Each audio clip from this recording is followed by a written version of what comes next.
Pode ir, Fagner? Fala, pessoal, beleza? Como é que vocês estão? Estamos aqui de volta, mais numa terça-feira, às 19 horas, para um episódio super especial. E esse eu já vou dar o spoiler do tema, que é sobre metaverso. Como sempre, ali no fundo, escondido, que é mais misterioso, igual o Satoshi Nakamoto, o Fagner. Para quem não viu, ele fez assim. Aqui do meu lado, sempre, o Marcelo Cagnani. E o nosso convidado, eu faço suspense, o Marcelo vai ler o currículo dele, mas primeiro eu vou passar os avisos da paróquia. O primeiro e mais importante deles é se inscreva no canal, curta, compartilhe, ative o sininho, espalhe o link no WhatsApp e faça tudo que você puder para ajudar a divulgar.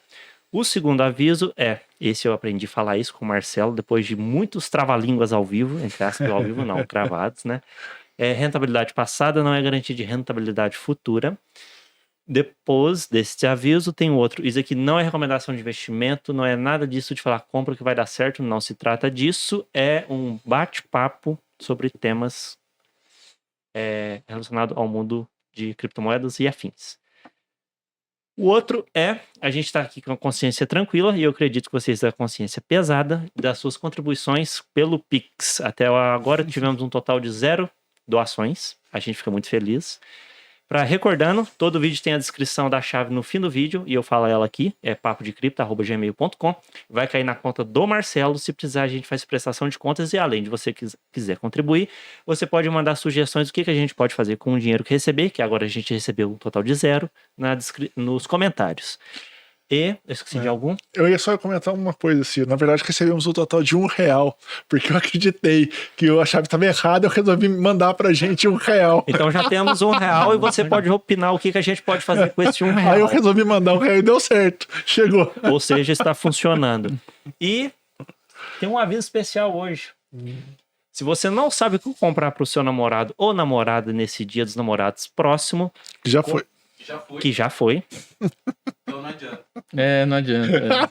Você vai ter que cortar essa parte aqui. Você acha que vou cortar? Falha nossa. Mas dá a dica do Dia dos Namorados. Mas eu vou dar a dica pro próximo, comprou. então, para quem não comprou. Chega no ouvido da pessoa e fala: comprei Bitcoin pra você. Eu garanto que arrepia qualquer um. Bitcoin, até a mim me arrepia se você falasse isso pra mim. Olha que nós estamos sendo namorado. Bitcoin custa 150 mil. Mas você pode comprar frações. Bom, agora chega de enrolação. E das minhas falhas no episódio anterior também me enrolei com o negócio aqui. E como diria o Marcelo, quem sabe faz gravado. Então tá gravado. Marcelo, você quer apresentar Claro, os dados? é um prazer. Primeiro eu quero agradecer imensamente, Marcos, por você ter comparecido, sido gentil para conosco. Vou falar brevemente sobre o seu currículo e você pode me corrigir a qualquer momento. É doutor em informática pela UFRJ, mestre em educação tecnológica pela Cefet Minas. Além disso, você também é graduado em ciência da informação pela PUC Minas, campus Coração Eucarístico? Coração Eucarístico. Atua em pesquisa e projeto voltado ao tema jogos digitais, tecnologias para educação, design de interação, usabilidade e acessibilidade. Também tem um bom conhecimento muito sobre mídias, novas mídias e aplicações de multimídia. É professor adjunto do Departamento de Ciência da Computação da PUC Minas. Além disso, já desenvolveu em conjunto ou sozinho mais de 400 softwares. 400. Softwares esses de jogos, projetos de multimídia, destacando principalmente o uso de tecnologia móvel, realidade aumentada, realidade virtual, interfaces de usuários naturais e ambientes virtuais de aprendizagem. Além disso, atualmente está na coordenação do curso de bacharelado em jogos digitais pela PUC Minas, campus Praça da Liberdade. E também é professor e coordenador da pós-graduação em desenvolvimento mobile na própria PUC Minas. Tá certo, Marcelo. Obrigado. Da próxima vez eu dou uma reduzida no currículo aí. Eu acho que já foi reduzido, para falar a verdade. Eu queria agradecer o Papo de Cripto aí do convite, né, de trazer aí para os espectadores, né, para todo mundo aí um tema novo, né, um tema bem emergente, né, desde que o Facebook solta aquele boom de fazer a troca do nome da Corp, né, de Facebook Inc. para Meta, né, todo mundo falou assim, poxa, isso é a Internet 3 e tudo tal, então acho que todo mundo que partiu na frente, então eu trago também os parabéns a vocês aí por essa iniciativa e vamos lá pro bate-papo, né? Nossa, obrigado. Vamos começar com a nossa pergunta prática. Pode Mesmo ser? fugindo um pouco da sua especialidade, eu acredito que... Fugindo mais ou menos, né, Ciro? É. A gente que olha aqui o currículo fala, Mais nossa, ou a menos. gente é que tá fugindo do negócio. Minha especialidade é especialista em tudo. Exatamente. Esse universo de criptomoedas, de Bitcoin principalmente, quando que você ouviu falar a primeira vez? Quais foram suas primeiras impressões sobre esse tema naquele primeiro momento? Toda a evolução que teve a blockchain, a possibilidade da gente vender, comprar moedas, vender artes, vender... Hoje o mundo, você tem toda uma economia por trás da blockchain.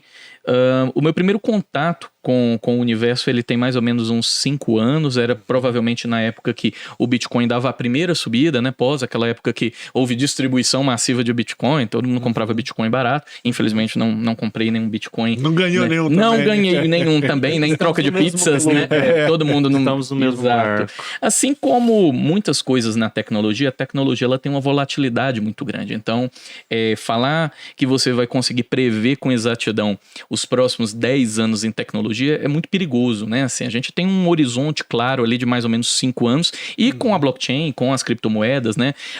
Não foi diferente, né? Então a gente olhava assim, pode ser que isso aqui seja algo muito interessante, né? Mas ninguém saberia que o Bitcoin iria explodir, iria vir Ethereum e milhares de outras moedas, né? E pós isso aí, a era dos tokens, né? E o uso em jogos agora, né? Então a gente tem uma forma de economia dentro dos jogos que revertem em moedas digitais, né? E aí o jogador pode, em um dado momento, fazer a conversão cambial para transformar isso em dinheiro do mundo real, né? Então, assim, eu acredito que 5 anos foi o meu contato e hoje eu tô mais próximo porque o metaverso, ele se apoia muito na economia da criptomoeda, né? Então, quando a gente observa assim, fala assim, poxa, mas o Second Life lá em 2003 jogava todo mundo dentro de um ambientezinho 3D, né? Todo mundo, né, conversava, fazia amizade, namorava, mas o que é que faltava? Se tinha jogo lá dentro, faltava economia. Então, quando você traz a possibilidade do usuário interagir, igual às vezes interagia no próprio Second Life, fazer amizades, ter um relacionamento, casar, né? Muitas pessoas casaram na época do Second Life. E aí agora você tem o suporte da Telecom, que hoje a gente tem, assim, a pandemia mostrou pra gente que mesmo a gente observando o cenário do Brasil, a gente fala assim, poxa, a nossa Telecom é bem precária, né? Tem muito interior aí que tem internet, assim, bem Oscila também. muito, né? Mas mesmo assim a gente conseguiu ver que hoje, né, a pandemia mostrou pra gente que a gente consegue fazer lives, fazer calls, fazer conferências e segurar todo um mundo através da Telecom. Hoje, o nosso processamento em nuvem é algo assim absurdo, né? Então, se hoje você tem uma loja de e-commerce e você vai receber da noite pro dia, você anunciou no Big Brother e você vai receber 1 milhão de acessos. Você consegue subir 100, 200 computadores lá para segurar aquele acesso instantâneo e depois você reduzir esse balanceamento. Então, o metaverso, ele se apoia nessas evoluções todas, da telecomunicação, no poder computacional, na economia que as criptomoedas e os blockchains trazem para poder criar arte digital, seja ela uma arte visual, seja uma música, um MP3, eu vou gerar uma hash daquilo ali vai se tornar único e eu posso comercializar aquilo ali. E também eu tenho a grande transformação que a inteligência artificial e o Big Data trouxe para esse universo. Então hoje o computador pode prever se você tá triste, se você tá precisando, né, ir para um ambiente mais bacana porque você está apresentando um comportamento diferente. Hoje a máquina ela consegue fazer isso, né? A gente observa o nosso relacionamento com e-commerce de nichos, né? Hoje em dia você tá ali na internet, né? Você sem querer pega um telefone e fala assim para sua esposa, né? Você, vamos viajar. Eu sou de Fortaleza, né? De vez em quando eu falo assim, vamos viajar para Fortaleza? Cara, é uma semana que você não tem paz. Tipo, verdade. O Gmail vai te falar, o YouTube vai te falar de Fortaleza, 1, 2, 3 milhas, vai quase saltar, o Instagram vai saltar do céu. É uma coisa absurda. Então a máquina hoje, ela consegue pensar, ela consegue te trazer exatamente o que você está precisando. E o metaverso bebe disso aí, né? Então é nesse cenário que a gente está hoje.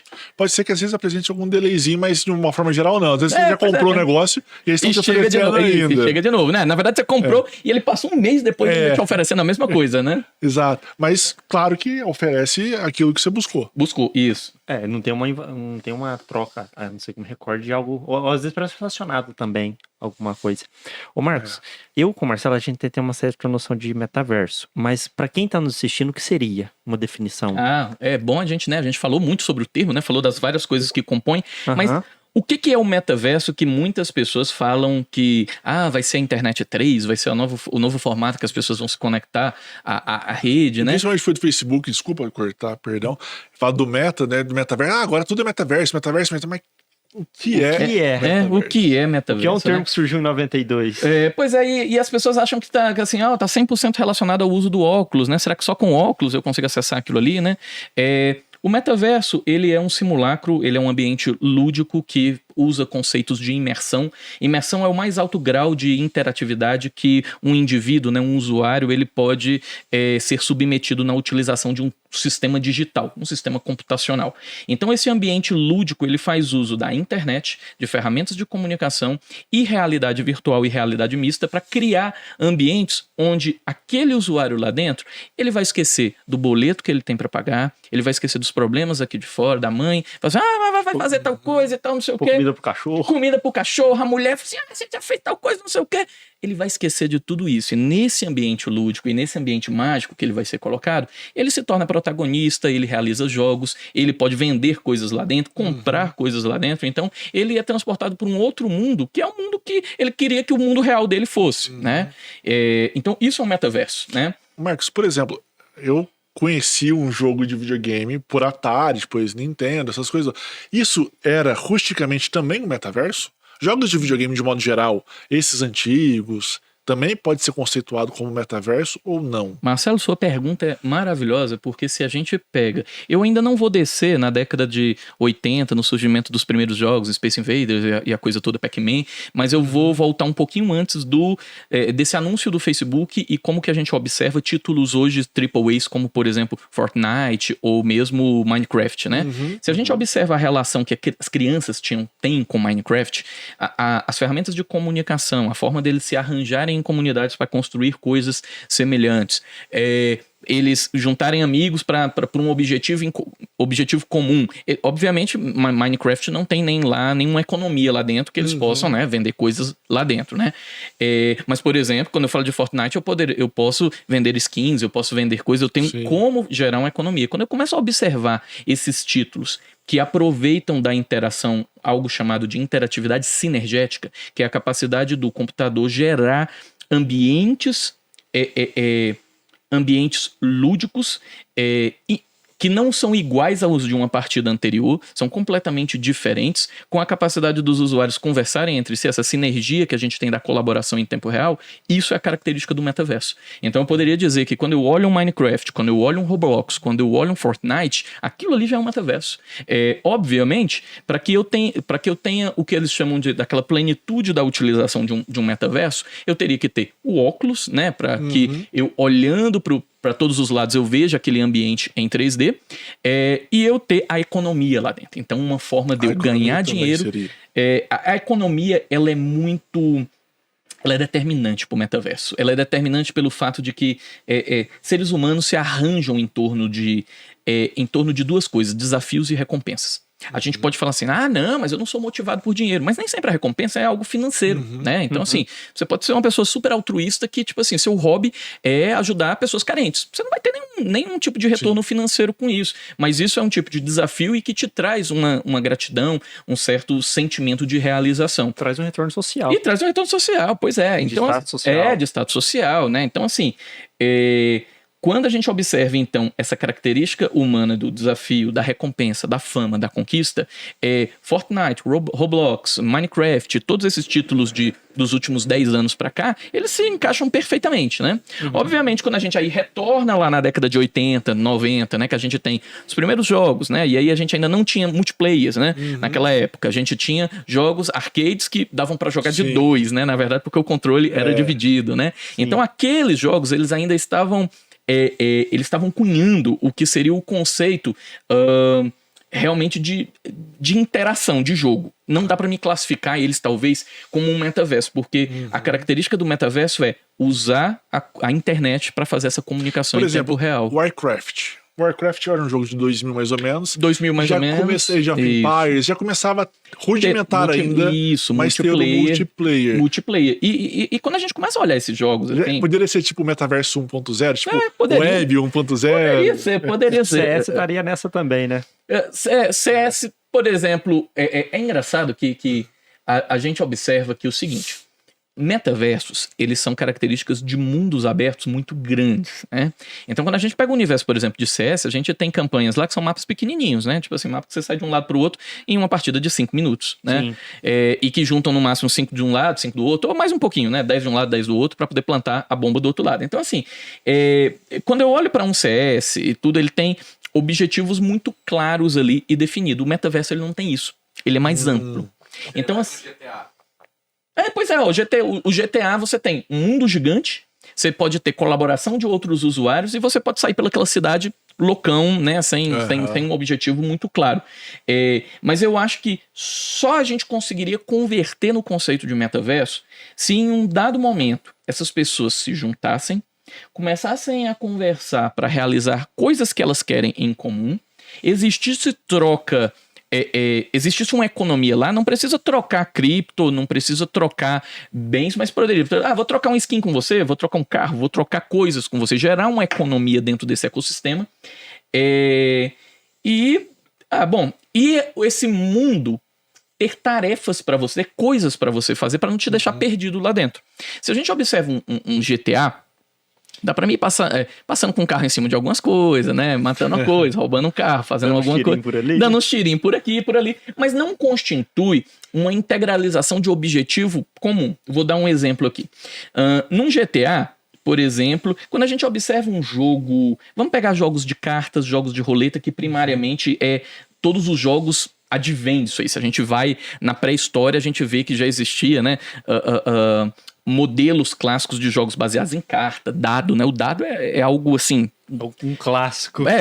Passa gerações, né? Então, assim, quando a gente observa, né, um jogo baseado em dado, baseado em carta, ele tem um integralizador como, tem que somar 10 aqui. Se o Marcelo somar 10, se o Ciro somar 10 e eu somar 10, a gente integraliza e tem um objetivo cumprido.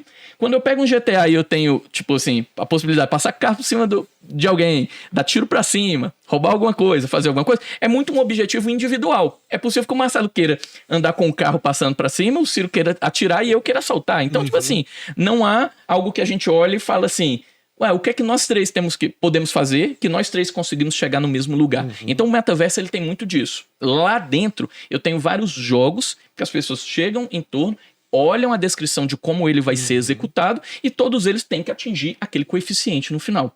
Então, assim, quando a gente tenta colocar na balança essa comparação de jogos clássicos com o metaverso, aí a gente começa a ter isso aqui. Quando eu desvirtuo um GTA, desvirtuo o próprio World of Warcraft para tentar criar um metaverso ali, só se eu tivesse, pegando até um pouco da inspiração da galera dos RPGs, só se eu tivesse um mestre ali conduzindo, que ele fosse o integralizador dessas ações todas, né? Então, quando eu criasse essas ações em conjunto, não, Ciro, suas ideias aqui você deixa para jogar com você, mas agora aqui a gente tá jogando para chegar nesse resultado. Aí sim eu conseguiria ter talvez um protótipo de metaverso. Mas quando a gente olha hoje para metaversos como Decentraland, Somnium, The Sandbox, a gente vai ver que a galera tá ali, é um mundo. Imagine um bairro, né, de seus, sei lá, 10 quilômetros quadrados ali, onde eu vou ter cassinos lá dentro, eu vou ter uma Las Vegas lá no negócio, e todo mundo tá ali. Eu vou pra uma parte da diversão, que aqui a galera tudo tá escutando um tipo de música X. Eu vou pra uma outra área do mapa, que eu vou ter ali jogos de roleta e tudo, que vai me gerar Ethereum lá por trás do negócio. Eu vou pra uma outra área, que a galera tá ali trocando contato e, né, fazendo uma curtiçãozinha pra depois se conhecer fora do metaverso. Então, observa que é muito mais um playground com várias oportunidades, né, do que mesmo objetivos assim super definidos. Mas cada cluster daquela de área tem uma tarefa. Ninguém vai chegar lá na área que toca música e falar assim, gente, agora ninguém toca mais música e a gente vai fazer outra coisa. Não, aquilo ali... Não vai dar certo. Né? Não vai dar certo. E se chegar um emocionado no GTA nesse lugar aí, tacar o terror, ele é bandido? Como... Exatamente. Chega eu dando os tiros, né? Isso, exatamente. O metaverso ele começa um pouco talvez sem um modelo clássico de etiquetas, né? Então hoje quando você pega um RPG online, qualquer MMO grande aí, a gente vai observar que existem etiquetas muito, muito bem definidas de servidor até para banimento, para várias coisas, né? O metaverso ele nasce um pouquinho a gente não está sem regra, terra de ninguém, né? A gente não sabe muito o que vai fazer, mas quando a gente observa hoje se passado mais de um ano, né, hoje o termo já vai quase integrar seu um ano aí de existência pós, né, Facebook fazer aquela coisa toda, e a gente observa que Decentraland, os metaversos gigantes que já juntam milhões de pessoas, tem regras super claras para denunciar, para outro usuário denunciar, para o server observar algum comportamento estranho, né? Algum comportamento. Poxa, por que aquele cara tá toda hora, tal hora do dia, ele vai lá, joga aquele jogo, sai, vai para tal canto e usa aquele negócio. Então, o computador ele consegue olhar algumas jogadas que poderiam ser um bot, poderia ser algum tipo de ataque ao sistema para desestabilizar essa economia, né? Como também regras de etiqueta relacionado a usuários, né? Por exemplo, eu vou brigar com o Marcelo lá, aí a gente começa a falar alguns palavrões que expõem a comunidade, então vai banimento nos dois. Né? Então hoje existe sim no metaverso ferramentas desse controle. Obviamente, cada metaverso, né, se eu pego o Somnium, se eu pego The Sandbox, se eu pego Decentraland, todos eles têm. O próprio do Facebook, né, o Horizon Worlds, né, que é o da Meta, eles têm suas regrinhas. Não tem um conjunto, né, muito bem definido, né? Pode ser que uma regra que existe em um não exista no outro, né? Mas, de certa forma, já começou. Marcos, A por liberdade exemplo, da empresa. O que eu Pode falar. O que eu pensei assim, você estava comentando o que as pessoas querem. Interação. Talvez no futuro um ou outro queira uma exclusividade. Eu quero estar naquele metaverso porque aquele metaverso é um pouco mais exclusivo. Mas normalmente você quer estar no metaverso que tá todo mundo. Tem algum que você vê que já tá mais adiantado e que fala assim, esse aqui tende a ser o metaverso de todos no futuro, porque já tá redondo, todo mundo vai nele, tudo já roda mais legal? Marcelo, você fez uma pergunta muito boa, porque quando a gente falava naquela última conversa ali sobre as características do metaverso, eu esqueci de citar uma. Interoperabilidade. Interoperabilidade é uma característica de um sistema computacional conseguir conversar com vários outros sistemas. Então, para ser um metaverso, o metaverso do Facebook, o metaverso do Decentraland, o metaverso do Sandbox, o metaverso do Somnium, todos eles devem ser capazes de transitar com seus avatares entre eles. Hoje, nenhum metaverso faz isso, porque eles querem formar suas bases de usuário. Então, não é interessante um usuário que veio através do Decentraland não gostar muito dele e falar então eu vou pro Somnium agora, eu vou pro The Sandbox. Então, todos eles estão meio clusterizados ainda, né? Mas respondendo a primeira pergunta, né? Qual é o maior metaverso? O maior metaverso hoje é Decentraland, com terrenos vendidos na casa aí de quase $1 bilhão, né? Um bi? 1 bi, né? Deu 914 milhões de dólares o último terreno.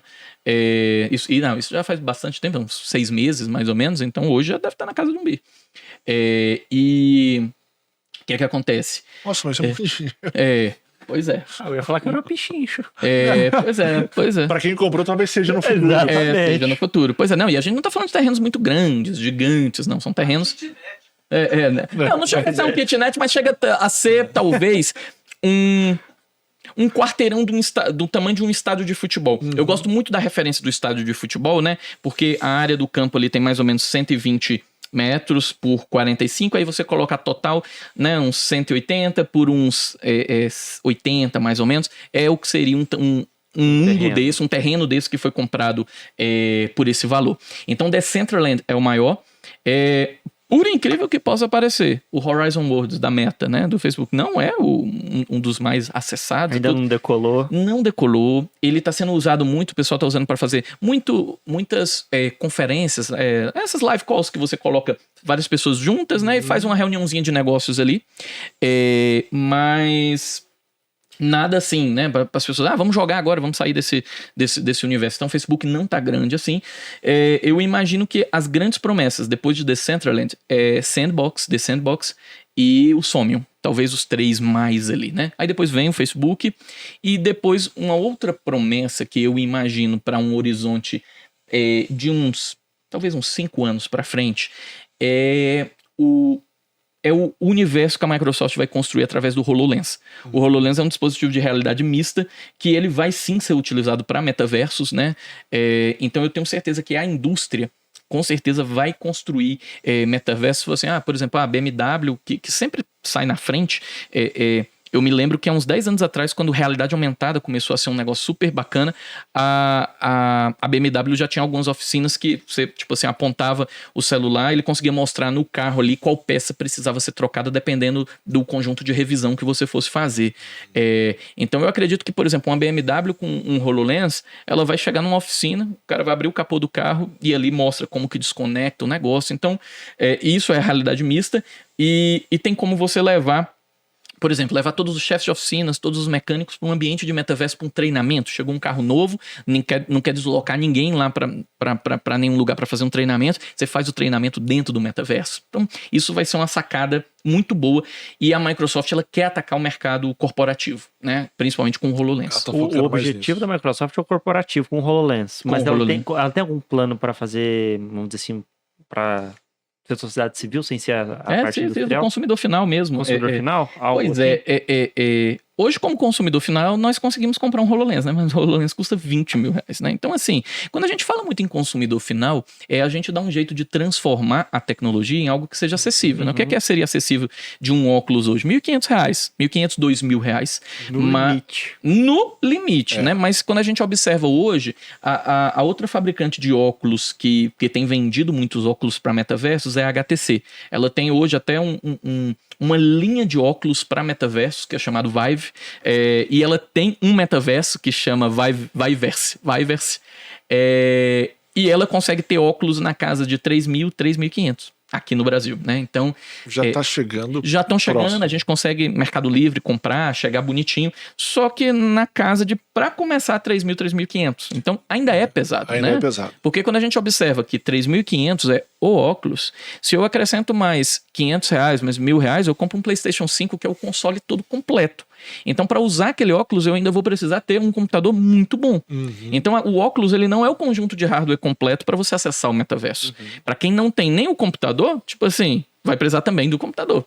Então, vai se tornando algo bem elitizado. É super elitizado. O metaverso hoje é elitizado. Agora, a gente tem alguns metaversos, porque a gente pode classificar metaversos como os metaversos que você vai como usuário, que são, no caso, Decentraland, The Sandbox, Somnium. São metaversos que você vai entrar lá como usuário. E você tem plataformas para você construir o seu metaverso. E para aqui eu cito o Spatial. O site do Spatial é spatial.io, né, .io. Lá você consegue ser um construtor de metaversos. Então você constrói os seus assets, que a gente chama os objetos, né? Você pode utilizar... Na versão paga, você pode utilizar Ethereum para gerar os seus NFTs lá, para vender dentro desse metaverso. E aí já tem muitas feiras, museus, galerias de arte que estão usando essas plataformas de construir metaverso para fazer essas experiências. E qual que é o plus de você usar uma plataforma dessa? Ela não tem a necessidade do óculos, você acessa pelo navegador. É um endereço que você coloca no navegador e se você não tem o óculos, você vê como se fosse um jogo de terceira pessoa. E ela não se comunica com essas outras de usuários, não se comunica. Você tem sua rede, lá dentro você tem um botãozinho de share lá, você pega o link, envia para vou fazer um... Né? Daqui do estúdio. Daqui do estúdio. Por exemplo, um dia vamos trazer todos os espectadores do canal para um bate-papo ao vivo. Entra no Spatial, cria reproduz exatamente o estúdio e ele tem até umas ferramentas bem bacanas para você construir isso aí. Ele tem um link público, esse link público você pode compartilhar num website, num Instagram, num WhatsApp, você manda esse link público, automaticamente as pessoas vão entrando no metaverso, cada um faz a renderização do seu avatar com a câmerazinha, você bate uma foto com a webcam, é bem legal. Esse Spatial é provavelmente hoje uma das soluções gratuitas, e ele é gratuito até para você fazer esse tipo de interação com espectadores, né, com outros usuários, você só começa a pagar se você quiser utilizar a camada de economia dele. Ou seja, pegar o Ethereum lá dentro e fazer as NFTs para vender naquele ambiente. Então você só começa... É muito legal, porque dá para você testar assim, quero ver de qual é, né? Então, tipo assim, cria uma contazinha, coisa de 5 minutos para criar a conta. Você começa a colocar as pessoas lá dentro, manda o link para um amigo seu que tá no WhatsApp, entra aí. De repente a pessoa pinga lá uma outra pessoa. E aí já tem chat, já tem o microfone, né? Já tem a câmera, você consegue essas ferramentas de interação. E aí você fala assim, realmente isso aqui é bem legal. Agora eu quero começar a vender aqui dentro. Aí você pode fazer o upgrade. Não andaria. Anda também? Anda também. Mas como The você... Sims. Igual The Sims, dando Você andaria com cliquezinho. um cliquezinho. Você tem tanto o teclado WSD convencional, quanto você tem o point and click, né? Você clica no lugar, o avatarzinho com sua cabecinha vai andando. Ele andaria por aqui. Andaria por aqui, normal, andaria normal. Olha que legal. Ô, Marcos, uma coisa que me vem na cabeça, a gente percebeu esse horizonte de jogos, o setor industrial, como o exemplo da BMW que você deu, que eu nem sabia que ela já era um pouco, vamos dizer assim, pretérita nesse sentido. No caso, tem alguma aplicação de metaverso que seria usado por instituições? Vou citar um exemplo, por exemplo, na área criminal. Algo que seja especializado em reprodução de cenas de crime para, às vezes, ter algum detalhe, uma fidelidade, algo assim? Ou é um nicho não explorado?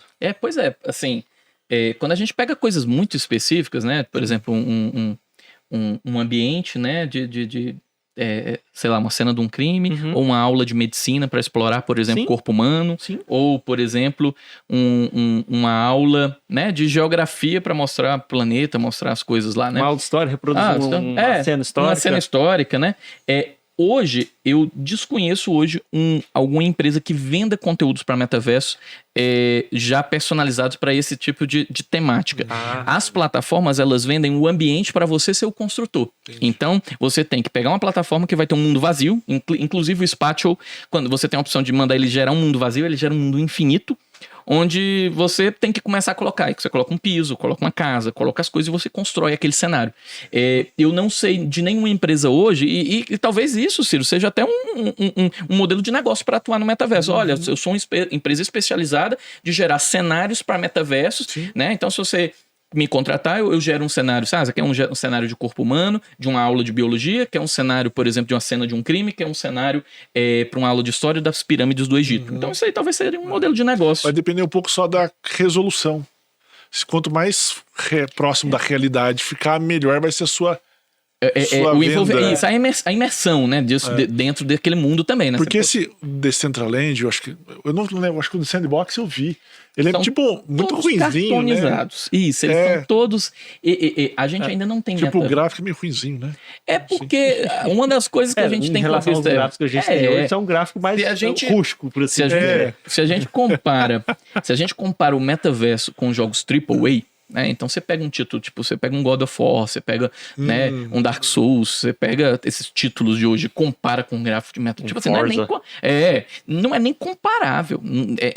Até porque a gente tá falando de jogos que rodam em consoles, né? Um PlayStation 5, roda na última geração, né? E foram criados com motores de jogos, tipo assim, um Unreal Engine 5 aí, pra frente aí, né? Então, o metaverso hoje, e aí quando eu olho o Decentraland, quando eu olho o The Sandbox, quando eu olho o próprio do Facebook, ele usa gráficos, às vezes, um pouco cartoonizados, uma qualidade gráfica que é para conseguir entregar numa rede, afinal de contas, os The Sandbox, eu acho que o Justin Bieber já fez um live show no The Sandbox, e aí é um ambiente que você vai reunir 300 mil pessoas conectadas ali o tempo todo. Como é que você vai como é que você vai transacionar computacionalmente aquilo ali? Então, assim, não é porque hoje eu consigo alocar 1 milhão de computadores para poder fazer um cálculo de alguma coisa, né? Que também, né? Assim, as coisas têm que ter um certo limite. Então, hoje, quando eu observo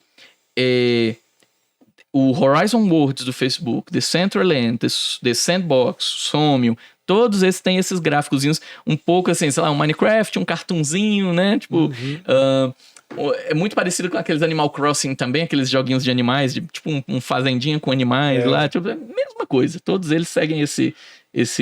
Já esse Spot aí, desculpa, esqueci o nome. Spatial.io. Esse já é mais real. Ou ainda não? É meio cartoonizado também. É meio cartoonizado, assim, mas ele já tem representações, por exemplo, ao invés de você ser um personagemzinho de corpinho pequenininho, cabeçona e tudo, como alguns metaversos, ele não, já é um personagem de estatura humana mesmo e tudo. Só que a qualidade de renderização gráfica não é nem de perto, né, um jogo AAA.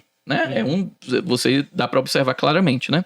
Acho que seria até interessante colocar, né, para os espectadores que estão vendo aí na descrição do vídeo, o link do Spatial.io, porque é muito fácil de fazer os metaversos lá e eu acho que eles vão gostar bastante. Não, é uma contazinha. Assim. Isso, deixa o link porque é uma conta Google. Você pode usar ou conta Google, ou conta Twitter, ou conta qualquer coisa. MetaMask faz login lá também. MetaMask faz login lá também. Aí já seria para versão paga, né? Talvez. Isso, seria para versão paga. Isso. Aí você já consegue importar, né, o seu Ethereum, porque o MetaMask, o Spatial, ele trabalha com Ethereum e com uma outra moeda que eu não tô lembrando. Acho que é a Polygon. É essa, Polygon? É? Eu acho que é. Matic Eu não- lá? Isso. No termo sai Matic, mas ela mudou de nome. É. E Eu aí acho que você é consegue essa. já gerar, fazer a criação das suas artes, NFTs, ou um áudio NFT. E para quem não quiser utilizar a versão paga dele, né, é possível tudo que você coloca no metaverso, por exemplo, coloquei um quadro, coloquei uma máquina de escrever, coloquei um carro lá, você colocar ações de cliques que direcionam para um site. Então dá para você mandar para um PagSeguro, para um PayPal, dá para você mandar para uma outra camada de internet que a pessoa vai transacionar aquela economia. É uma forma de você fugir um pouquinho, né, de usar a versão paga pro NFT, né, se você quiser vender alguma coisa. É verdade. Ô Marcos, e nessa mudança da indústria, que a criptomoeda começou a fazer essa mudança, o blockchain elevou ela por causa da suporte, começaram a surgir outros termos. Aí eu queria falar contigo, diferença de Web3 e Web, normal. 1.0, Diferença de- 2.0. É. Dois. o que diferencia o Web3 de, por exemplo, metaverso? Que, por exemplo, Decentraland são metaversos e blockchains centralizadas. Uhum. Mas qual que é o clique da diferença dos dois?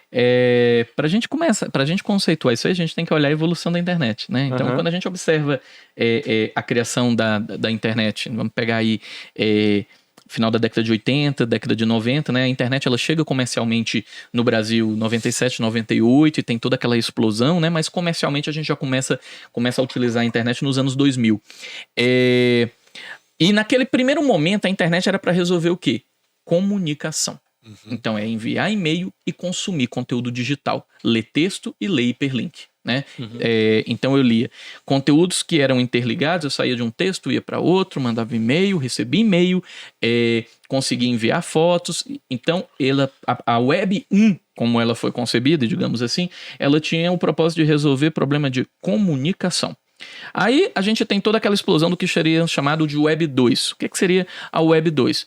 Chegou uma hora que só enviar documentos, só enviar e-mail, só fazer coisas já não era mais suficiente para a internet. A gente precisava transformar a pessoa num protagonista. Então, o Marcelo queria ter um blog, o Ciro queria ser um produtor de conteúdo de vídeo, a web tinha que ser capaz de potencializar que aquele usuário que está lá na ponta, ele também produza conteúdo. Então, na Web 2, ela se transforma, além de ter toda a carga de comunicação da Web 1, ela se transforma nessa explosão de transformar a pessoa em protagonista. E o que é que tem a Web 3? Além dela ser uma evolução e carregar a comunicação da Web 1, o usuário como protagonista da Web 2, ela tem as características da inteligência artificial e do Big Data, do grande volume de dados para conseguir oferecer, para ela conseguir pensar em características do que o usuário está precisando. Quantas vezes vocês foram, por exemplo, tenho certeza que às vezes o Ciro, o Marcelo já foram para uma cidade que não é a cidade de vocês, foi lá fazer uma entrevista, fazer alguma coisa, aí chegou lá, tava afim de comer. Aí você abre um Google Maps e os restaurantes que estão próximos a você, ele te mostra assim, fala assim, Marcelo, esse restaurante aqui tem 85% de afinidade com os seus últimos gostos, os últimos posts que você fez no Google Places, por exemplo. Cara, isso é brilhante. Isso além de você colocar o usuário como protagonista, que você já colocou na Web 2, ele como protagonista, na Web 3 você coloca ele no poder de decisão agora. Então, você dá a ele instrumentos, né, de dados para que ele tome uma decisão mais assertiva, uma decisão analítica mais acertada. Muitas pessoas falam que é o seguinte, mas além de ter a inteligência artificial, esse Big Data, né, esse grande volume de informações, vai ter o metaverso. O metaverso vai ser também a Internet 3. Eu sou um pouco... eu piso em cascas de ovos quando a gente quer dizer que a Internet 3 vai ser um metaverso, e e que vai... Tem pessoas que chegam a afirmar assim, não, vai transformar toda essa forma que a gente tem de interação. Não vai. O uso dos óculos não é nada como... Tem vários vídeos na internet de várias pessoas passando 24 horas, 48 horas com o uso de óculos. E a gente tem aqueles problemas clássicos de náuseas, né, de labirintite com o uso do óculos. Além de que os hardwares que a gente tem hoje, eles são super pesados, né? Não é nada super cômodo, não. Você coloca o headset, puxa o negócio aqui, sai um cabo por trás de você, conecta num computador. Então, por mais que a gente miniaturize essa tecnologia, daqui a 5 anos esteja igual um óculos nosso convencional, que inclusive agora a Ray-Ban já fez até um óculosinho com câmera, né? Ele tá miniaturizando, mas qual que é a coisa que mais explodiu nos últimos 10 anos? Mobile.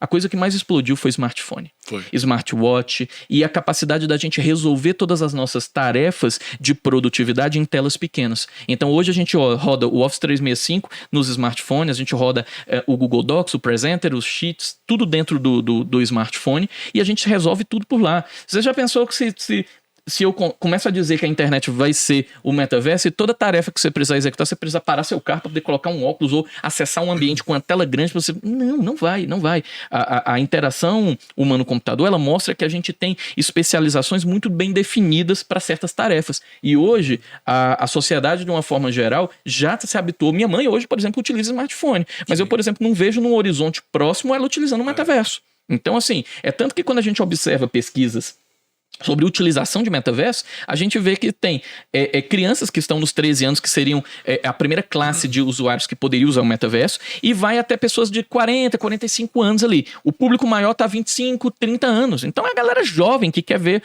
uma coisa nova. Aquele nível de senioridade que já tá, né, habituado a tecnologias mais tradicionais, ele não vai pro metaverso, né? Então, assim, tem que tomar muito cuidado de chegar e dizer assim, o metaverso vai ser a Web3. Não vai, né? A Web3, ela é a inteligência artificial e o Big Data. É isso. Aí, duas perguntinhas. Estão pensando na Web 4.0, que seria essa do metaverso? E segundo, não sei se já assistiu aquele Jogador Número 1, aquele filme? Do Steven Spielberg. É meio que... É aquilo. Aquilo é meio viagem, por exemplo. Não, aquilo é o metaverso. Mas você acredita que aquilo pode acontecer um dia? Você tá comentando comigo que aquilo não vai acontecer. Hoje, pelo menos num horizonte mais de curto prazo. De curto prazo, né? Quando a gente... tanto que sempre que eu vou falar de metaverso e trago literaturas, filmografias para referenciar metaverso, sem dúvida alguma, Jogador Número 1 disparado é aquilo. Quando alguém virou e falou assim... O que é metaverso? É Jogador Número 1. Só que, obviamente, tirando de Jogador Número 1, toda aquela carga do mundo distópico, cidades em ruínas, porque a sociedade não funcionou mais, né? Acabou. Todas as pessoas preferiam estar lá dentro daquele mundinho lúdico que o metaverso faz, do que viver de menos sofrimento, do que viver aquela vida ruim que ela vive, né? Então, assim, se a gente pensar que daqui a 10 anos, 15 anos, o metaverso vai ser Jogador Número 1, é porque nós erramos como sociedade. Sim. A gente tomou muitas decisões erradas. Eu costumo sempre falar, eu também, além do exemplo do Jogador Número 1, eu gosto muito do exemplo do Wall-E da Disney de 2008, né? Quando a Terra já tinha acabado, né? O robozinho ficava lá só coletando as coisas. Os humanos que restaram, eles foram para uma nave, né? Que ficava lá naquela nave e eles passavam o dia todo vendo TVs, comendo McDonald's. Não mostra, né? Mas mostra sanduíches. E eles passavam... Aí as pernas encolheram e tudo, eles já nem andavam mais. Então, assim... E quando a gente começa a observar o que a gente viveu 2 anos aí de pandemia, eu engordei acho que uns 8 quilos. Em 2 anos. Eu parei de sair, comecei a consumir mais coisas dentro de casa. Então a gente começa a ver que se a tecnologia ela toma lugar de outras coisas, isso pode ser um cenário muito caótico. Então, assim, por mais que Jogador Número 1 seja a implementação real de metaverso, se a gente chega naquilo ali, a gente se destruiu enquanto sociedade. Onde você acha que a gente pode estar errado? Uma das hipóteses.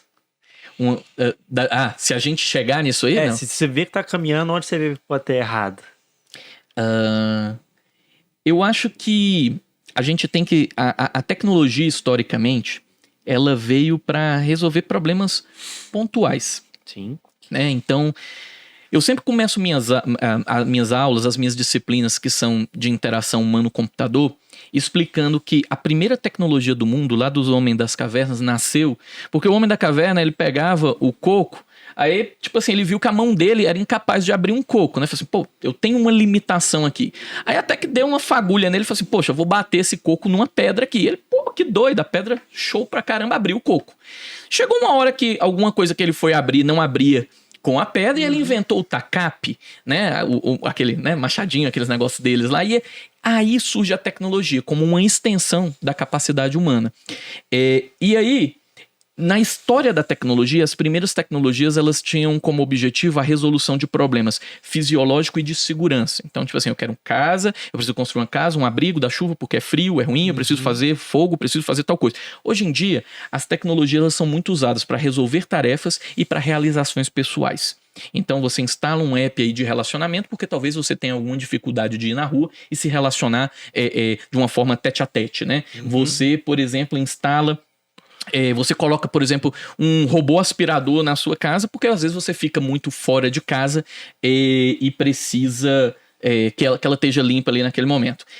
Só que as coisas elas têm limite, sabe? E é engraçado que certa vez, lá em Belo Horizonte mesmo, eu entrei dentro do supermercado e vi uma banana sendo vendida numa bandejinha descascada.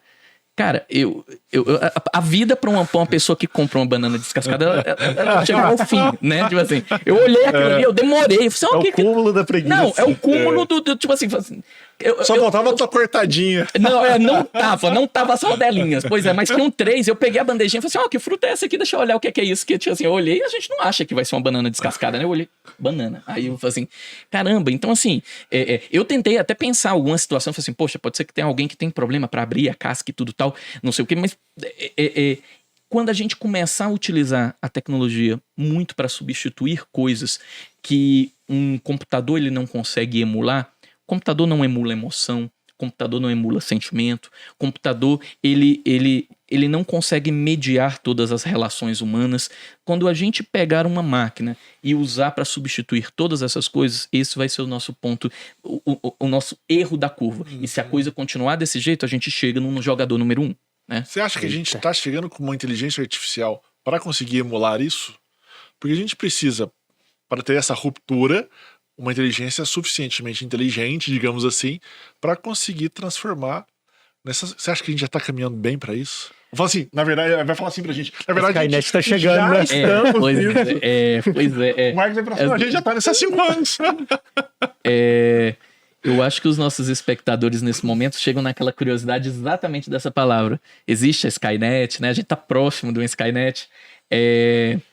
E quando a gente tende a ir para esse lado da inteligência artificial, eu falo hoje, Marcelo, que se eu fosse contar algumas histórias aqui hoje de inteligência artificial, primeiro que a gente não sair daqui e provavelmente todo mundo ia ficar de cabelo em pé. Mas existe hoje já toda uma camada de inteligência artificial de algo absurdo, assim. Então, não tá ainda no Skynet, não tem exterminadores de futuro aí, não tem robôs... Nem do presente. Nem do presente, né? Nem do presente. Mas, sim, quando a gente observa, né, que Turing, o pai da computação, né, ele implementa o teste clássico de Turing que falava, né? Fala assim, olha, o grande ápice para a gente determinar se uma máquina é inteligente é um dia a gente colocar uma parede e um ser humano conversar com um computador e ele ser incapaz de dizer se ele está conversando com uma pessoa ou com um computador. No dia que isso acontecer, as máquinas são inteligentes. O teste de Turing foi vencido há quase 20 anos já, mais ou menos, né? Então... Lascou. Já era uma máquina rudimentar. Estamos lascados há 20 anos já. Então hoje... E já enganou, imagina de hoje. É bem possível você conversar com chatbots, é bem possível você conversar até com um atendimento automatizado que você nem vai conseguir perceber que é uma máquina, né, que está atendendo. E a gente tem sistemas super evoluídos, coisas assim... absurdas aí na área de inteligência artificial. Talvez renderia até um podcast pra gente falar sobre, né, inteligência artificial, mas pode ter certeza que hoje os produtos de tecnologia, e daqui a uns 5 anos, não precisa ser nem 10, vão assustar muita gente na capacidade que a máquina vai ter de tomar decisões. Hoje existem sistemas, por exemplo, de medicina diagnóstica. Medicina diagnóstica, ele espera que o médico ele tenha um nível de senioridade que durante, sei lá, 40 anos de medicina, ele já tenha visto uns 50 tipos de câncer, uns 30 tipos de problema de pele, uns 300... E o que ele não viu, ele leu sobre aquilo para pelo menos ele conhecer, para quando chegar um paciente, ele, eu acho que é isso aqui. Uma máquina, ela consegue dar resultados diagnósticos analisando milhões de tipos de doenças, milhões de tipos de imagens daquela doença na internet e com uma precisão infinitamente superior a seres humanos. Ô, Marcos, e com esse avanço, e como você disse, precisão, esse estouro que deu, algumas reportagens que a gente lê de vez em quando falam que a nossa capacidade cognitiva e intelectual está Ela tem um limite. diminuindo. E na proporção que a tecnologia evolui. Você acha que com esse outro salto a gente vai ter alguma correção? Porque, teoricamente, vamos usar o termo correto, a gente tá ficando burro. Isso. Ciro, eu Quanto mais até vou... tecnologia, Me mais burro espanta, tá. porque eu vou ser sincero, alguns hábitos para a questão de trabalhar o cérebro, eu deixei de fazer por uma máquina para eu fazer manualmente. Para eu exercitar a cabeça. Porque senão dá zebra. Hoje, ninguém tem mais caligrafia, não. Pede pra todo mundo escrever, né? Todo mundo vai fazer cursivo, aquela coisa da escola, né? Se eu pegar pra escrever um negócio aqui, tipo assim, minha letra vai estar horrível. Agora eu ia te perguntar até, Ciro, de onde você leu, porque exatamente esse slide, tem no slide das minhas aulas de interação, que eu trago essa... Copiou Ele deve ter visto alguns slides meus já aí. E é chamado capacidade de atenção humana, é a nossa capacidade de ver algo novo, entender como ela funciona e nos apropriar daquilo ali. Então, por exemplo, certo dia alguém chegou com um carro, né? Falou assim, olha, isso é um carro, ó, tem uma direção, tem uma marcha pra passar, um pedalzinho, só, beleza, pô, super de boa, você faz uma escolinha ali, beleza. Entendi, show de bola. Aí um dia alguém chegou com... Só a seta que não funciona. Só a seta que não deu certo. Aí um dia alguém chegou com, sei lá, um MP3 player, falou assim, pô, legal esse troço aqui, toca musiquinha, aí chegou com MP4, não sei o que, depois virou iPod. Isso, aí depois começou a evoluir, já não tinha mais Discman. Aí a capacidade da atenção humana, ela tem um crescimento que durante os anos, ela é muito tímido, né? Então assim, as crianças que nascem hoje, elas são mais inteligentes que a gente para se apropriar de tecnologia. Mas a velocidade que a gente tem lançado gadgets, novas tecnologias, é muito superior à capacidade que o nosso cérebro tem de evoluir. Então, a gente já está desde 2011 em uma geração onde... Como é que é a resposta dessa geração? A tecnologia está muito barata. Tá, tira o cenário de Brasil aí que dólar tá 5,5. O fator Brasil é tira sempre o fator fora Brasil, da curva. fora da curva. Pois é. Mas mesmo assim, se você pegar ainda R$100 hoje, você consegue, sei lá, compra um teclado, um mouse, compra uma coisinha ali e tal. Então, você tem poder de compra para tecnologia. Toda criança hoje tem videogame, toda criança hoje, né? Tablet, ou celular. Ou tablet, celular. Então, assim, realmente, mesmo por essa defasagem que a gente tem aí da nossa moeda não ser valorizada, a gente tem um poder econômico para adquirir tecnologia. Sim. Até um joguinho no celular, custa Tudo, 10, 20 reais, isso, exato. Então, assim, a gente compra tecnologia, a gente tem muita tecnologia. Se eu começar a citar aqui Smart TV, smartwatches, consoles portáteis, smartphones... Tem a questão agora dos vestíveis, roupa mesmo. Roupa, vestível. Não, se a gente começar geladeira inteligente, o aspirador de pó lá. Máquina de lavar roupa. Máquina de lavar roupa, né? Que lava sozinha, sabe identificar. Cara, as máquinas conseguem hoje identificar se tem vermelho e branco pra não sujar a roupa, né? Então, tipo assim, olha uma tintura da outra não desbotar, cai na outra. Não cai na outra, né? Ela consegue até travar e falar assim, não vou rodar porque eu sei que você misturou aqui azul com não sei o que. Faz direito, mano. Faz direito. Pô, mano, tem que fazer pra você que bota um bracinho aqui que eu tiro aqui o negócio, né? Então, assim... a gente tem muita bugiganga, a gente tem poder de compra dessa bugiganga, mas culturalmente a gente não tem uma geração de pessoas que saibam se apropriar disso tudo. Eu mesmo chego, tipo assim, às vezes eu olho pro aspirador, tipo assim, vejo os botões, não faço a menor ideia como faz pra aquele troço funcionar. 2 mil funções ali, 2 mil funções, você usa 2, né? Tipo assim, no automático, ele vai lá pro cantinho dele, recarrega e sai andando, batendo nos negócios e aprendendo. Aí você pega, tipo assim, pega um Apple Watchzinho novo, né? Um smartwatch novo aí. Você vê 300, que troço tem 14 sensores. Tem bússola, altímetro, acelerômetro, giroscópio, sensor de batimento cardíaco. Pressão arterial. Tem tudo naquele negócio, né? Então, assim, de muito tempo a gente já tá tendo muito mais bugiganga do que a galera consegue aprender, né? Tipo...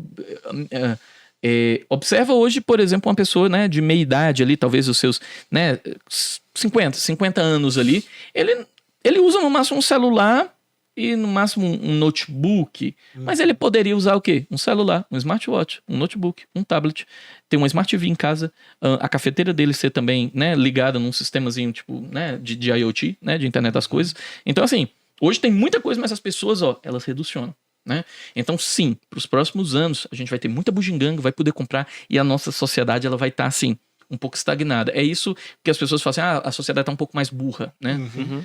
Mas um pouco culpa nossa, né? De inventar essas coisas. Poxa, Sim. Porque hoje essa sociedade do consumo quer se criar coisas novas, coisas, né? Mais e mais coisas a cada dia, mas, cara, mas você não precisa disso tudo. Mas o que eu tô pensando é assim, ó, por exemplo, a gente vai transformando a nossa sociedade em uma sociedade, vamos dizer, mais burra, com menos capacidade de concentração ou de assimilação da matéria, qualquer coisa do gênero. Beleza, a gente vai aumentando a quantidade de bugigangas relacionadas a isso e a gente vai diminuindo a nossa capacidade de aprendizagem. Mas no futuro, em tese, essas pessoas menos capazes é que terão que ser as pessoas para inventar as bugigangas. Porque as pessoas, em tese, mais inteligentes vão falecendo. Uhum. E aí vai haver um delay entre, assim, e eu acho que já tá vendo muito, né, que é preciso de pessoas capacitadas para determinada tarefa e não encontro. A gente vê vai hoje. aumentar ainda mais esse a gente já vê hoje no mercado de TI, a gente tem uma crise hoje no mercado de TI. E vai acentuar, pelo visto. Muito, né?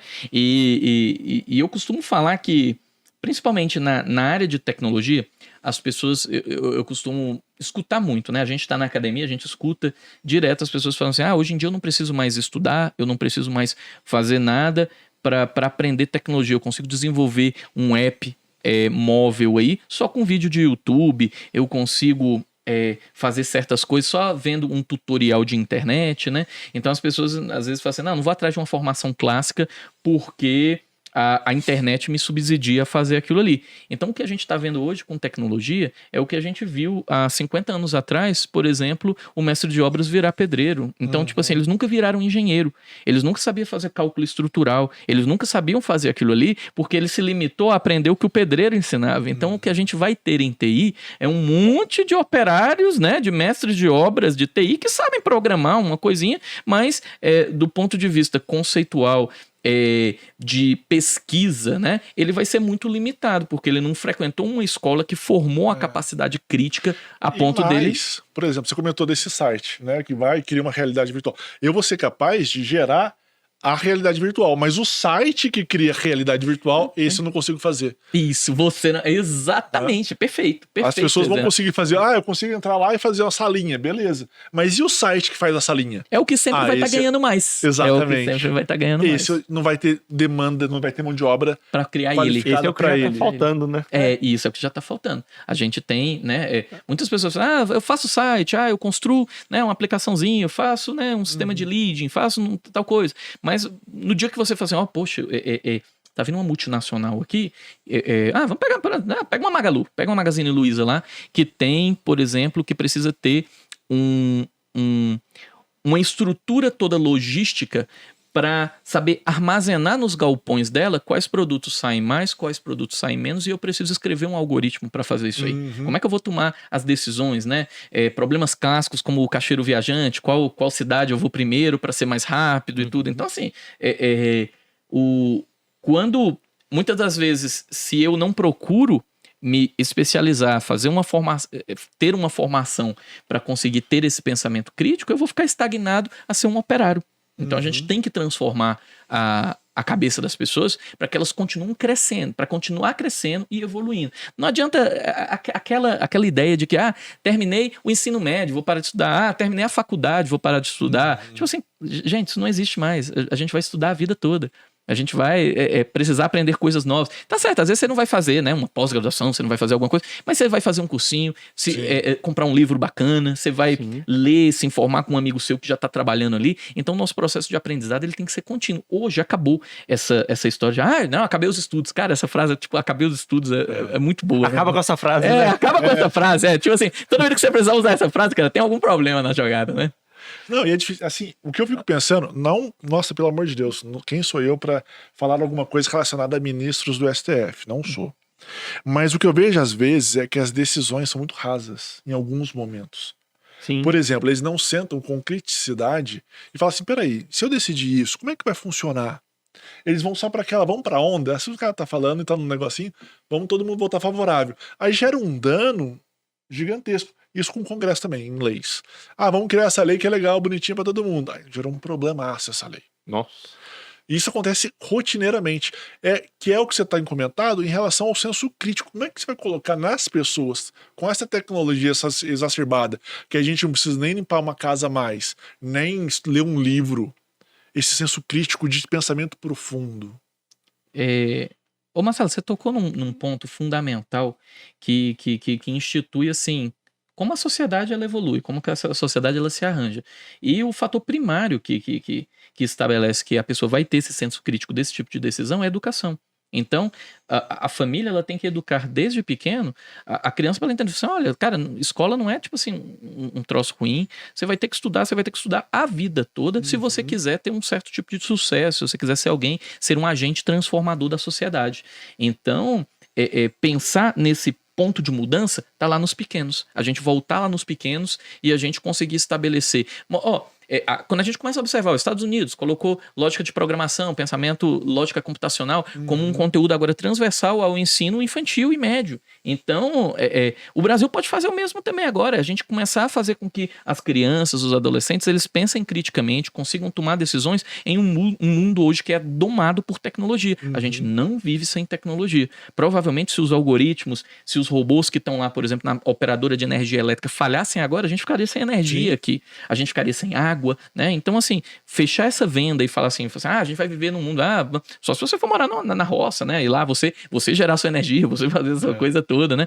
Mas para viver nesse novo arranjo de mundo, a gente precisa alterar o fator educacional para que essa criança ela cresça com o entendimento de que ela tem que fazer esse estudo e aí sim a gente fazer essa transformação. Mas isso é um processo demorado, né? Ele parte também dos pais. Muito. Os pais têm que...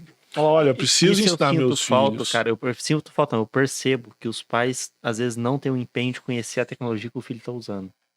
Muito. Joga lá, né? É. E tipo, Tipo assim, tá chorando, toma. Cansei do choro. Não, e a criança, tudo bem, no começo ela vai ver no começo. um videozinho de internet, de YouTube, que você consegue entender o que ele tá aí, fazendo. Daqui a pouco não. Cria esse problema que você mencionou muito bem, Marcos, da tecnologia domando a pessoa e não o contrário. Porque se for o contrário da tecnologia dominar a gente, aí lascou. Lascou. Aí, uma coisa que veio aqui agora, que eu pensei, tirando o metaverso, o que mais tá vindo? Bom, e o que te espanta? E o que te espanta? Colado ao metaverso, internet das coisas, né? Então, a entrada do 5G mundialmente, consórcio já feito no Brasil, cada região estabelecida, podem esperar que esses robozinhos que antes ficavam dentro de casa, agora vão estar em todos os lugares. O que é o 5G? Explica pra gente rapidamente assim. 5G é a nova geração de infraestrutura de telecomunicação. Ele é uma evolução em cima do nosso antigo 4G. E a real diferença que a gente vai observar no 5G, além da gente ter que fazer todas essas transformações na nossa rede de telefonia, nas antenas que a gente chama de estações radiobases, né? Nos transmissores e tudo, tirando toda essa camada, o que é que ele vai entregar de novo? Uma potência de transmissão tipo, umas 100 vezes maior do que o 4G e a capacidade de eu conectar 1 milhão de dispositivos por metro quadrado. Ele vem corrigir um problema clássico que é a sua casa, há 5 anos atrás, ela tinha o celular que se conectava à internet, aquele seu computadorzinho que você tinha lá e no máximo uma TVzinha. Hoje, em cada quarto de um dos filhos tem uma TV, cada filho tem um smartphone, tem o robozinho, o aspiradorzinho que se conecta à internet, tem o computador, tablet. O tablet, então hoje... O smartwatch. O smartwatch, cara. Às vezes uma casa de 4 pessoas tem 15, 20 dispositivos conectados. Tem 40 mil só de dispositivo. Então, quando a gente pega um prédio de 20 andares, a gente tá falando ali de muito gadget por metro quadrado. Então, o 5G resolve um problema, por exemplo, em Belo Horizonte, eu moro num bairro que só é atendido de internet por uma prestadora de serviço. Por quê? Porque hoje ela passa internet cabeada. Então, por mais que seja fibra, por mais que seja DSL, precisa subir em poste, furar a parede, levar fio lá pro negócio, né? Então, se o 5G for estruturado geograficamente para as antenas conseguirem atender a nossa topologia, né? Porque principalmente Minas é muito acidentada. Mas se eu conseguir resolver isso aí com as antenas, eu vou conseguir, naquela região que eu não levava fibra para lá, entregar uma internet de altíssima Não precisa qualidade. de cabo. Não vai precisar de cabo. Aí, Então ele resolve um problema da indústria. Não, resolve muitos problemas, né? Então, ó, do problema... carro, né? Do Não, carro eu digo sem no setor fio. industrial, Sim. dessa Sim, conectividade. a malha hoje, ela vai estar mais coberta, né? Hã? Ele vai para resolver mais problemas das indústrias. De No certa sentido de forma, conectividade, dessa amplitude de conexão com as coisas. eu acho que resolve um problema geral de todos, né? Porque, Ah. assim, se você, já pensou se você assinasse um serviço que para ele conseguir atender, ele faz um cálculo lá e fala assim, ó, nesse bairro específico aqui, eu tenho 100 clientes aqui. Então, nesse bairro aqui, cada casa pode ter no máximo 15 dispositivos conectados. Se a sua casa tem 20, não, é problema seu, era 15. Então, assim, termina aqui. É uma forma da indústria conseguir oferecer um serviço de melhor qualidade e é um benefício para o usuário que agora Sim. não tem limite, É que né? hoje, em tese, pra gente, apesar de não estar super bem atendido, a gente tá atendido. Tá atendido, a gente Na sua não casa nota. você tem sua internet. Não, a tá gente não atendido nota, mesmo. Isso é verdade. O que a galera vê com o 5G não é um negócio, um problema que tá acontecendo hoje, não. A galera já tá vendo lá na frente. Hoje, quantas pessoas têm, né? A máquina de lavar inteligente, a cafeteira inteligente e Quase o robozinho? ninguém. Quase ninguém. Mas eles já estão vendo, não.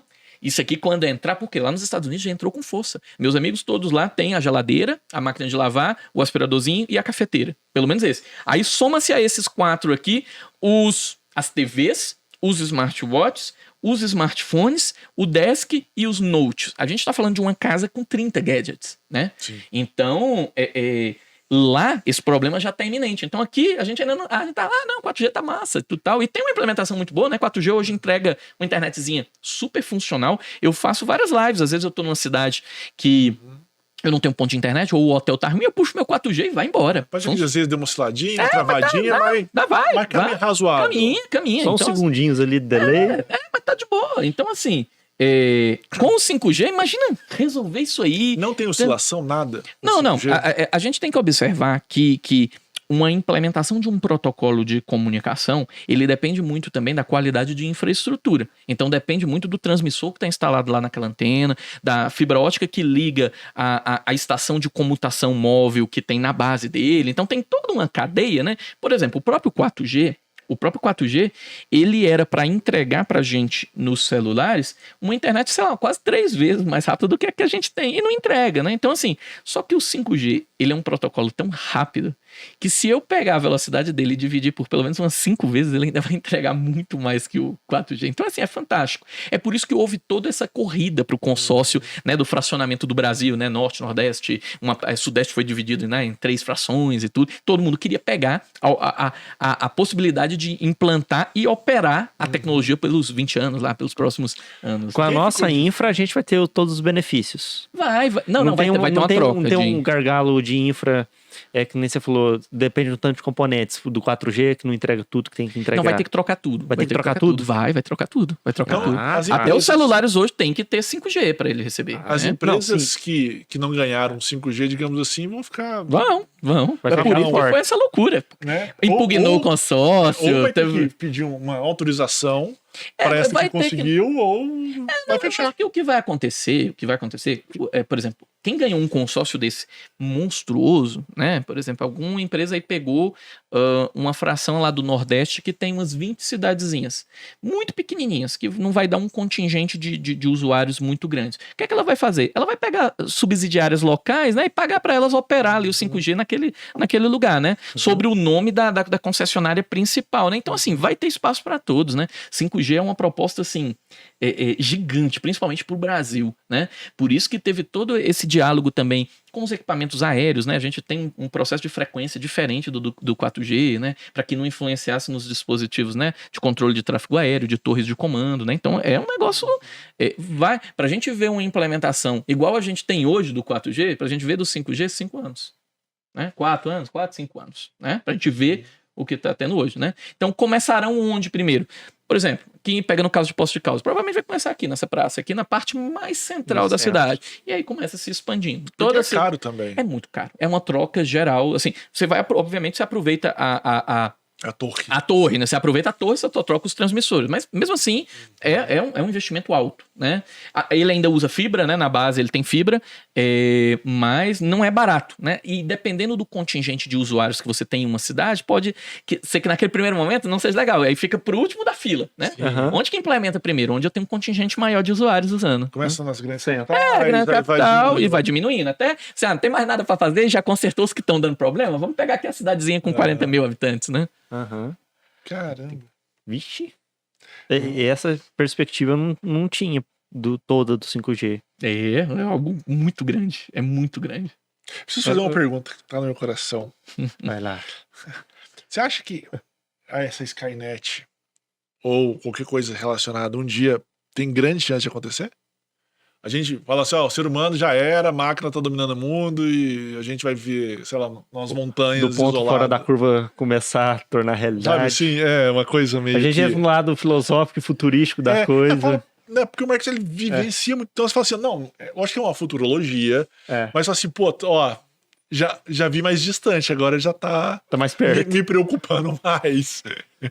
Eu gostaria que essa pergunta do Marcelo ela viesse com o momento da gente abrir as cervejas aqui e começar a falar. Porque quando a gente fala de futurologia e tal, vai até de encontro com o que eu falei lá no início, né? A gente prevê tecnologia há mais de 10 anos na frente é super errado. A gente vai, tipo assim, quem que previa há 10 anos que, tipo, o Elon Musk ia lançar a SpaceX, lançar satélites e naves espaciais sem ser, por exemplo, a NASA ou alguma coisa russa, né? Então, assim, a gente Tá muito rápido. Tá muito rápido. Então, a gente não conseguia prever, né, que a transformação que a gente vai ver para os carros elétricos vai ser algo que vai assustar a gente de uma forma, assim, absurda. Absurda. Uma Nos curiosidade. próximos 10 anos, você acha que então não? Não, próximos 10 anos não. Mas vocês estão falando aqui com um aficionado por alienígenas do passado, histórias de alienígenas. Então eu sou desses, tipo assim, super... eu sou desses nerds que curte os caras lá do Discovery, os caras do History Channel. Então eu vou te trazer uma pergunta mais assim, perdão. Tem um livro, chama, acho que Homo Deus, uma coisa assim. Homo Deus, Homo do sapiens. do Yuri Harari lá. Isso. E ele fala que a gente vai, daqui a pouco, ter duas separações. Entre o Homo sapiens e o Homo híbrido, que ele diz. Só que eu não lembro o nome que ele usa. Que o Homo sapiens sou eu. E o Homo híbrido é uma pessoa melhorada. E aí vai ter uma diferença. Eu, com uma pessoa com braço mecânico, com um cérebro potencializado para aprendizado, ou com, sei lá, uma perna mais rápida. Nossa, eu preciso de um cérebro aí- com memória. E aí vai ter essa distinção entre a pessoa que vai ter a capacidade financeira de fazer esse melhoramento e a que não. Esse melhoramento agora tá Já mais tem, próximo. Tá mais próximo, muito mais próximo. Então, hoje a gente já tem chips subcutâneos, né? Então, por exemplo, pessoas, né, que têm muito dinheiro, milionários, artistas de cinema e tudo tal, que tem medo de, por exemplo, de ser sequestrado e tudo tal, já tem implante com GPS dentro, que é um dispositivozinho pequenininho dentro da pele. A gente já tem membros hoje controlados, né? Se a gente pega John Hopkins, uma universidade que tem estudos na área de biomedicinas mais avançados do mundo, já tem implantes biônicos controlados realmente pelo impulso elétrico do nervo, né? Cara, é um negócio assim... Já tá chegando. Já tá muito avançado. Então, se a gente joga no YouTube, já é só digitar John Hopkins, Bionic... não, pronto, só isso aí com certeza já vem esse case. O que me dá mais medo são aqueles robôs da Boston Dynamics. Cara, aquilo lá é falava surreal. dando pirueta, gente. É surreal. Eu vi aquilo lá, falei, não. Tem algoritmo de estabilidade, eles conseguem subir na neve, eles conseguem pular obstáculos, eles conseguem... Se você pega Boston Dynamics, e tem outras empresas que estão construindo aqueles quadrúpedes lá, eles são super evoluídos e conseguem carregar peso. Então, assim, se hoje a gente tivesse, por exemplo, um cenário de uma terceira guerra, era perigoso a gente acabar com o planeta. Em termos de potencial nuclear e tudo, em termos de uma máquina dessa, com um quadrúpede daquele que é desse tamanhozinho aqui, conseguir carregar 200 quilos. Sem cansar. Então o soldado ele vai carregar só a roupinha dele de boa ali sem cansar, não vai ter que carregar tanta coisa, e o quadrúpede vai conseguir levar. O quadrúpede vai ser o soldado. Sem falar que a gente pode Virou ter... a possibilidade. Exato, teleguiado, né? Então ele ter a arma nele, né? E tem várias implementações do quadrúpede já com o braço, com a garra para poder pegar, e tem algumas implementações militares de colocar a arma no quadrúpede, né? Então assim, cara, o mundo tá muito rápido. Tá muito rápido. Tá numa linha muito tênue. Tá numa linha muito tênue. Para que eu quero ver. Deixa eu respirar. Ô, Marcos, deixa eu te fazer uma pergunta histórica. Essa curvinha desse mundo que a gente vê hoje, voltando no passado, ela começou em 2007, quando a Apple lançou o iPhone. Essa ideia de conectividade. Porque pra mim, o que mais representa essa transformação. Porque ele não tinha um concorrente àquela altura. Ou já tinha algo a mais e ela meio que ficou com esse marketing. Eu costumo falar que as pessoas começaram a se envolver mais com tecnologia bem antes o Steve Jobs, em 2001, subiu lá e lançou o iPad. O iPod. Não, o iPad de 2001 ou 11? Não, o iPad é 11. O iPad é 11, o iPod é 1. Isso. Antes disso aí, né, naquela época que a gente tinha aqueles Nokians com Symbian lá da vida lá. 1100. Isso, na hora que a gente tirou o celular de só ligar e só SMS para ele começar a ter o calendário, a calculadorazinha, o joguinho da cobrinha, a coisinha começou a evoluir, as pessoas falaram assim, pô, caramba, ó, esse trocinho aqui dá para fazer mais coisas. Então, assim, mesmo quando a gente tinha o Symbian, a gente tinha a BlackBerry, exatamente, a BlackBerry dominando o cenário corporativo, então você mandava e-mails, fazia os negócios com aqueles BlackBerry, né? Foi ali o ponto de curva da galera. Opa, o trocinho pequeno faz o Paranauê. E aí o Jobs, ele olhou o trocinho e falou assim, o trocinho tem tecla, o trocinho é pesado e o trocinho não é bonito. Deixa que agora eu transformo o trocinho num negócio que a galera vai gostar. E aí a Apple sabe dar uma roupagem de forma com que um produto que às vezes fazia até as mesmas funções se transforma em algo desejável. Então ele se torna um item de querer, de consumo, de fazer, cara, eu quero esse troço, que esse troço é muito massa, ele é caro pra caramba. E ele liga também, ó. Ele liga igual o Android liga, ele faz as contas igual o Android faz, acesso o Google Docs, todas as ferramentas que um e o outro acessa, mas ele transformou em algo de um bem que eu quero ter. Isso aqui é precioso, eu quero comprar isso aqui.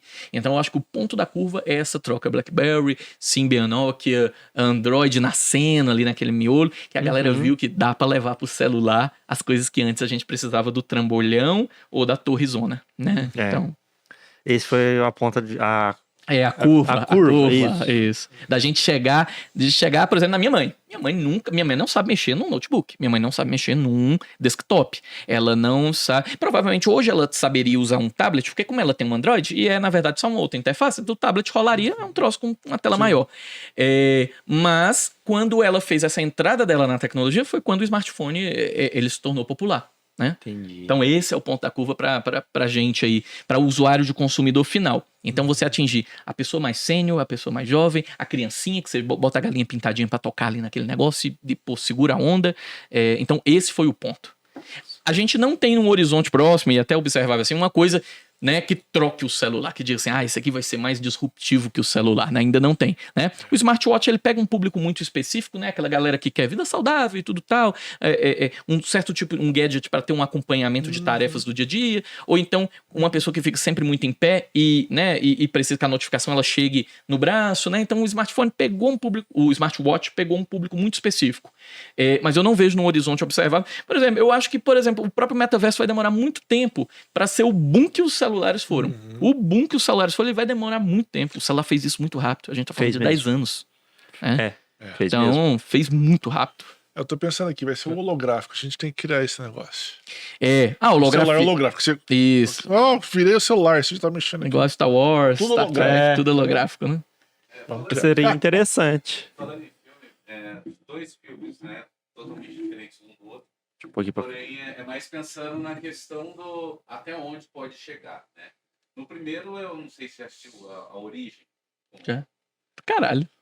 Então, eu fico pensando naquele sistema como um implante de metaverso, que seria pessoas interligadas ali para realizar tarefas fora. Naquele padrão, mais ou menos, se seria possível. E a segunda pergunta é sobre o Free Guy. Não sei se chegou a ver. Não, For Guy não.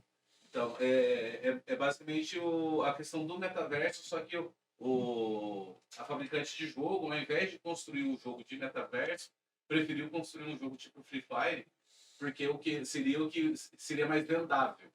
Né? Porque aí é tiro, é competitivo, ao contrário de ser uma coisa contemplativa ou harmoniosa, que seria o metaverso. Teria esse problema? Não, eu poderia ter um metaverso que fosse um Free Fire. Eu poderia ter um metaverso. Toda vida que você especializar um metaverso, né? Falar assim, ó, esse aqui é o metaverso da galera, né, de tiro, da galera de FPS. Esse aqui é o metaverso da galera de construção, dos like Minecraft da vida lá. Você vai ter nichos, né? Você vai ter segmentos, você vai ter pessoas... Você nichou. Então você vai ter pessoas que vão se afiliar àqueles metaversos por uma afinidade que elas têm àquela construção que aquele metaverso propicia. Aí, lembrando daquela característica que o metaverso tem dele interoperar, vai chegar um momento onde a gente vai ter um avatar. E esse avatar vai poder ficar pulando de Decentraland, de Somnium, de The Sandbox, do Meta lá, do Horizon Worlds, do Microsoft Mesh, do Spatial.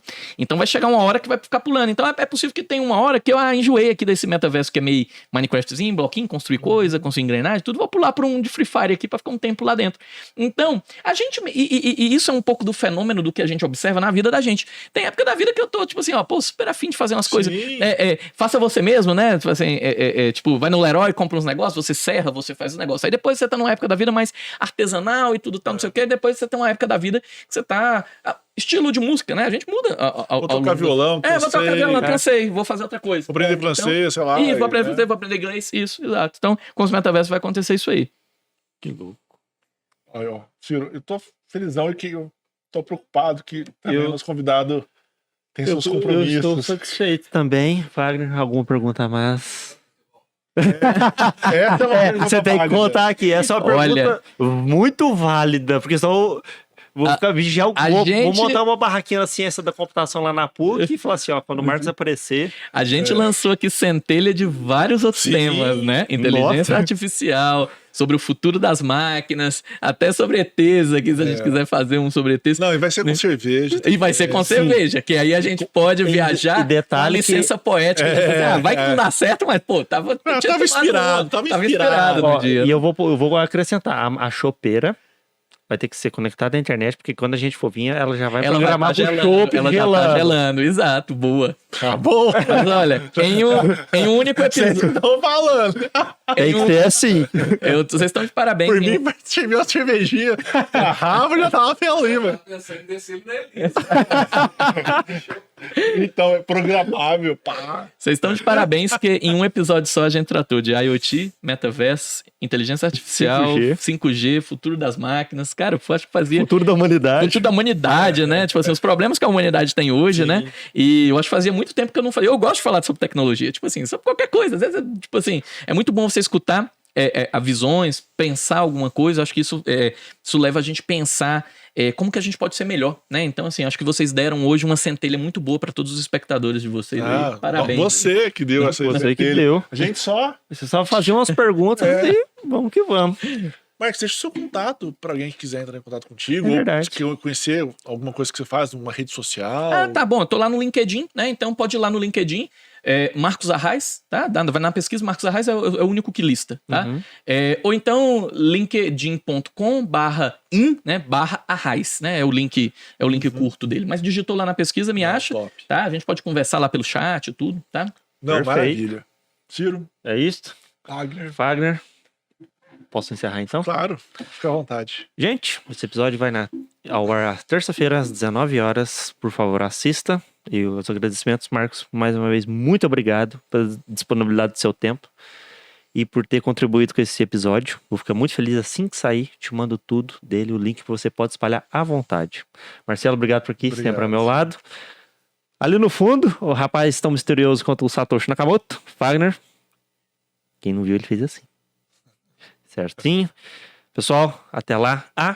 Recado mais importante que eu falei no começo: se inscreva, curta, compartilhe, ative o sininho do canal e assista aos vídeos. A gente tá com mais de 20 episódios. Contando os cortes que a gente faz do episódio, a gente tem mais de 200 vídeos para vocês assistirem. E a produção não vai parar tão cedo. Beleza? E that's all, folks. Até lá. Tchau, tchau. Valeu, gente.